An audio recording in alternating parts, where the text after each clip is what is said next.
The Citroen Berlingo engine palette is rather boring.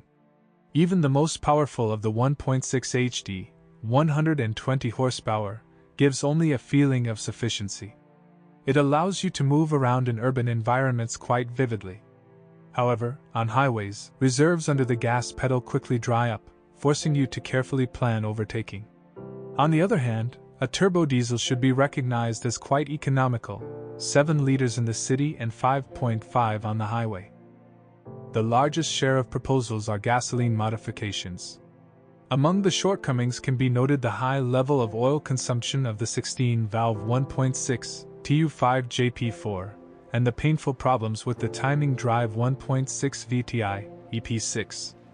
The good news is that the vicious 1.6 THP was not installed. One of the drawbacks of the 1.6 HD DV6 is the accumulation of sludge that settles in the oil pan.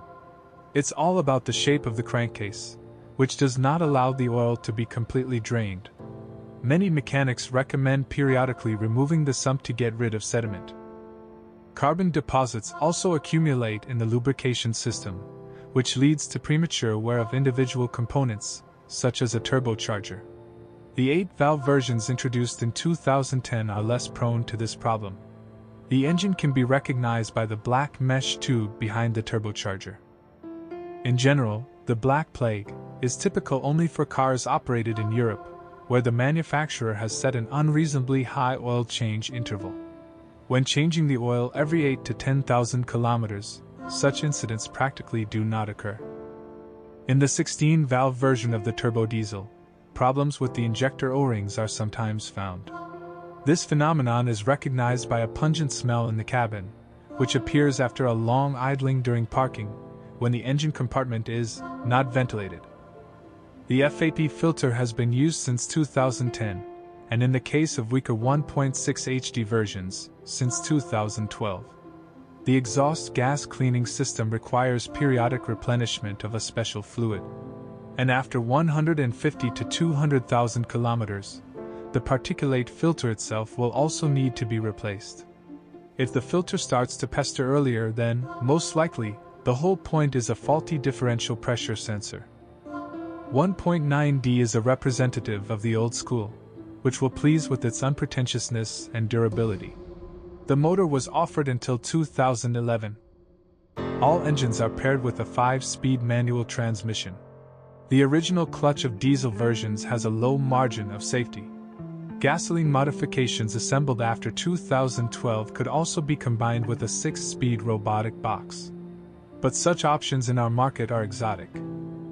The body of the Citroen Berlingo is quite well protected from corrosion, and yet the young electrics are not buggy.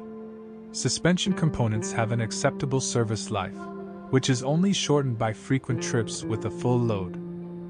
Sometimes, while driving, you can hear a chaotic howl. This is a consequence of surface corrosion of the crankshaft pulley. In the rain, water gets on it, the pulley is covered with a red coating, and the belt begins to squeak. There are minor comments on the heating system of diesel versions. Thanks to the electric heater, warm air begins to flow into the cabin quite quickly. However, even at maximum fan speed, rear passengers feel a lack of warmth in their legs. Oddly enough, but in cars with air conditioning, the situation is somewhat better. And yet, Citroen Berlingo, are these only bonuses or continuous compromises? Anyone who loves comfort will not mind the typical French lullaby chassis. In any case, until there are rough bumps on the road. But all owners will appreciate the huge internal volume that will satisfy the needs of both a small entrepreneur and a large family. The Berlingo can easily replace a small MPV, and at the same time it will cost much less. Yes, engines sometimes cause wrinkles on the forehead. But after all, competitors are far from perfect, and are much more expensive.